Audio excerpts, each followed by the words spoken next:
Esse cara só fala bobagem. Lula, o Brasil vai te aposentar. Segundo a pesquisa Atlas Intel, Lula abriu 7 pontos de vantagem sobre Flávio Bolsonaro, demonstrando que decretar o fim de Lula é muita burrice.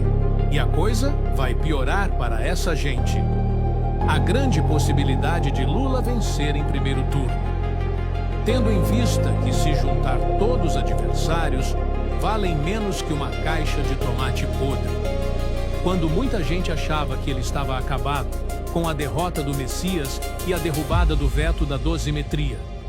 Menos de uma semana depois, ele virou o jogo. É por isso que ele incomoda tanto. Porque mesmo nos momentos difíceis, Lula não desaparece.